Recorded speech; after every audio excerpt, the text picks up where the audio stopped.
Bwana Yesu asifiwe. Mimi ni Samuel Magehema. Tuko katika kipindi chetu cha Njia ya Uzima Online TV. Leo tumepata neema ya kuja kuabudu mahali hapa AICT, maeneo ya Coco Beach.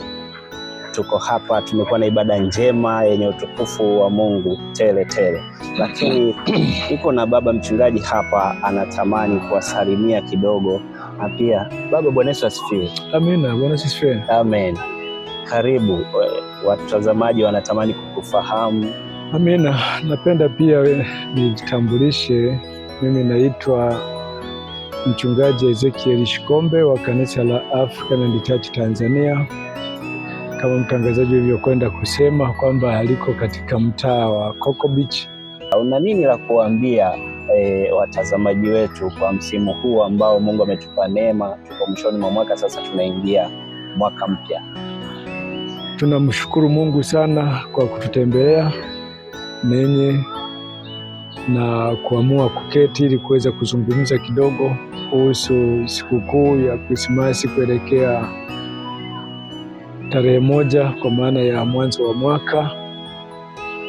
La kwanza ambayo napenda kulisema ni kumshukuru Mungu kwa neema yake ambayo ameendelea kuifanya katikati ya maisha yetu.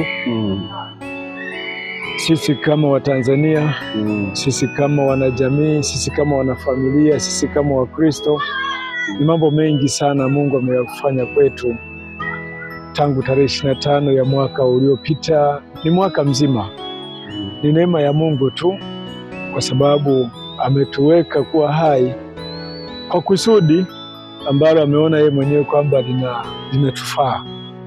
Hilo jambo la kwanza. Lakini jambo la pili ni namna ambavyo tumekuwa na furaha ya kuzaliwa kwa mkombozi wetu Yesu Kristo. Tumekuwa na ibada njema tu siku zilizopita, siku ya Alhamisi, na leo bado tumo ndani ya siku zile zile.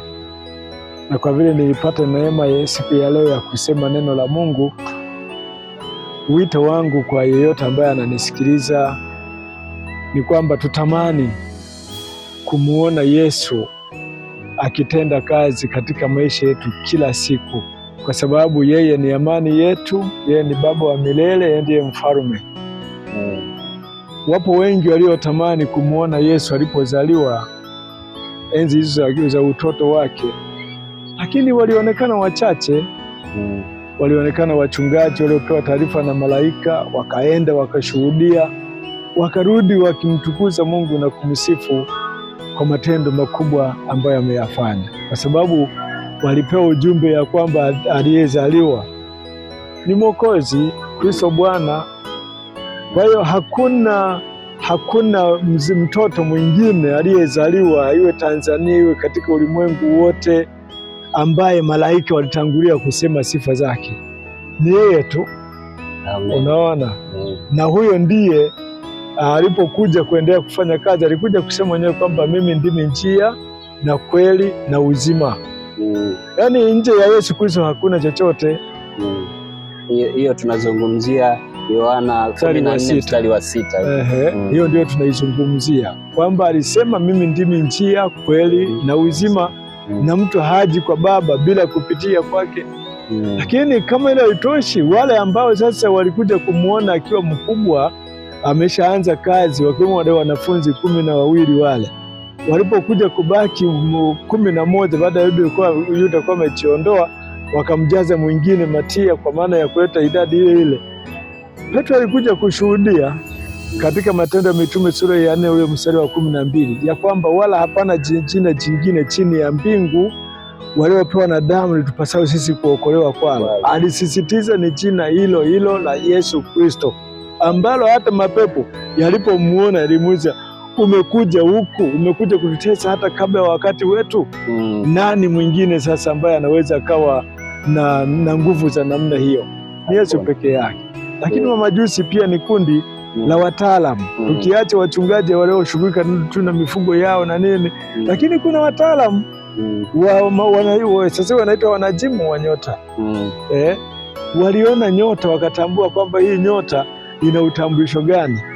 Wanafika kwa Herode wanasema tuliona nyota yake mashariki. nasi tumekuja kumsujudia. Naposoma katika Mathayo sura ile ya 2 na ule mstari wa 1 na wa 2, walikuja na zawadi zao kuonyesha kwamba aliyezaliwa ni mfalme. Wakatoa dhahabu, uvumba na manemane kutambulisha yeye ni nani aliyezaliwa. Tunawaona watu wakiwa na mafarakano mengi, watu wanakosa imani ya kuaminiana, lakini unatuambia nini? Tujifunze nini kwa Yesu? La kwanza ni kwamba Yesu aliombea umoja. Unaposoma katika ile Yohana sura ya 17 lile fungu la 2, maana kuna mafungu matatu. Alijiombea mwenyewe, aliombea wanafunzi na akaombea wale watakaomwamini Yesu. Pale kwenye kuombea wanafunzi alisema, nimewaombea hawa wawe na umoja, lakini hata wale watakaokuja kuamini baadaye. Maana yake kwa Bwana Yesu mfarakano hautakiwi kuwapo. Yeye amekaza juu ya nini? Juu ya umoja. Na kama amekaza juu ya umoja, bado msisitizo wake ni ule ule. Changamoto tu inakuja hivi, kwa nini mafarakano yapo na kwa nini hatuaminiani?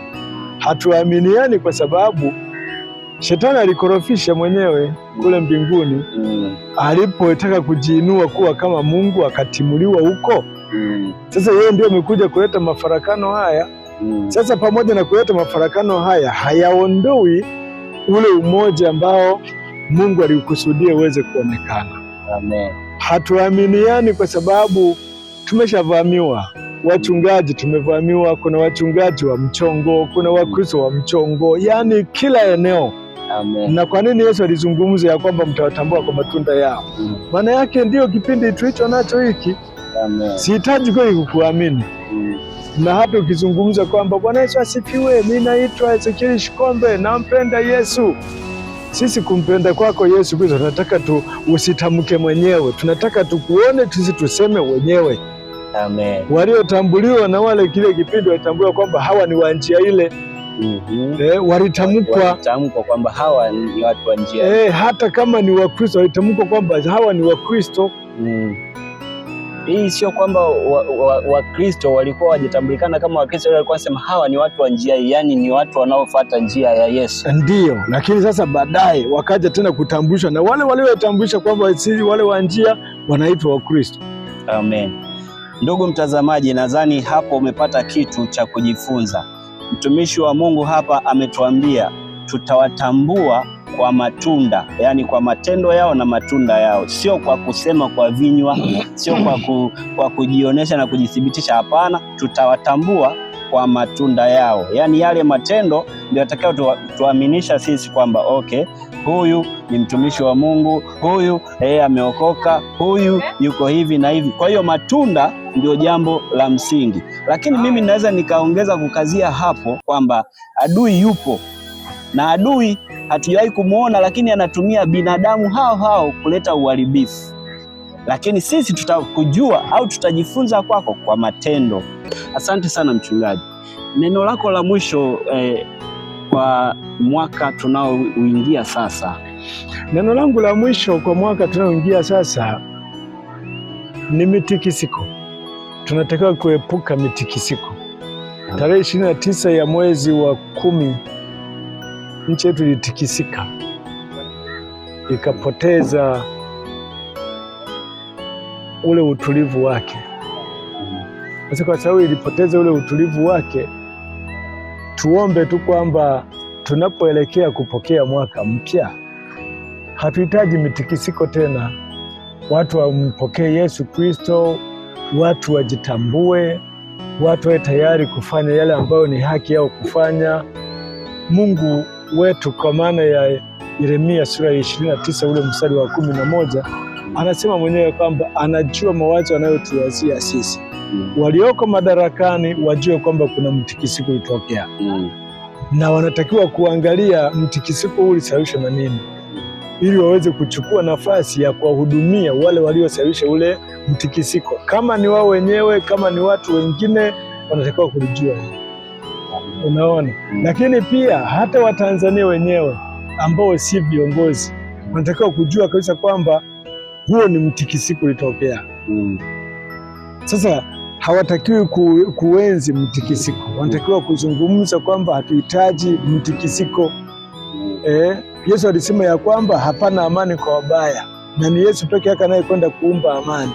Amani ianzie ndani ya mtu mmoja, iende kwa mtu mwingine, impatanishe yeye mwenyewe na huyu mtu, halafu iwachukue hao ambao ni wawili sasa wamesha kuwa mmoja, wakapatane na nani?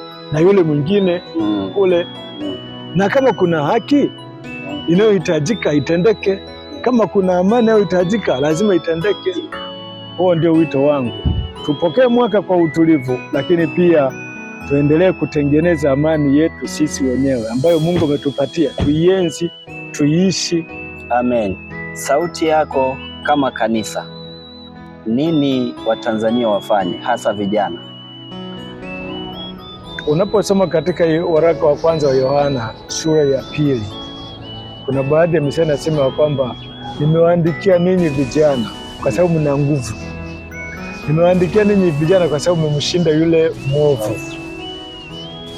Sasa ili haya yaweze kutendeka yaliyoandikwa, warudi katika kitabu cha Mhubiri ya kwamba mkumbuke Muumba wako siku za ujana wako, kabla siku hazijaja zilizo mbaya, utakapotamani kufanya mambo mazuri lakini umeshachelewa.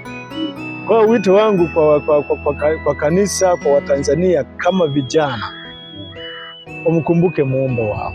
Amen. Maisha yao yamekuwa ni ya shagarabagala mno. Wanaona kukimbiana wakati ndio mfumo mzima. Amna, mifumo inabadilika. Hata huu tulio nao utabadilika, utakuja mwito utabadilika, lakini anayemcha Bwana, anayemkumbuka Bwana, hakuna mifumo itakayoweza kubadilisha. Kwa sababu Mungu wetu habadiliki. Mungu wetu anatawala mifumo. Sasa kama anatawala mifumo, na sisi tumepewa akili, vijana watawale mifumo, mifumo isiwatawale wao. Wamepewa nguvu. Amen. Asante sana. Kumcha Bwana ni chanzo cha maarifa. Mtumishi wa Mungu hapa amesema vijana tumche Mungu ili tuweze kuenda vizuri na mifumo. Mimi ni mtangazaji wako Samuel. Usiache kusubscribe channel hii ya Njia Media ili uendelee kupata masomo na kujifunza zaidi neno la Mungu. Mungu wangu akubariki sana. Kwaheri kwa sasa.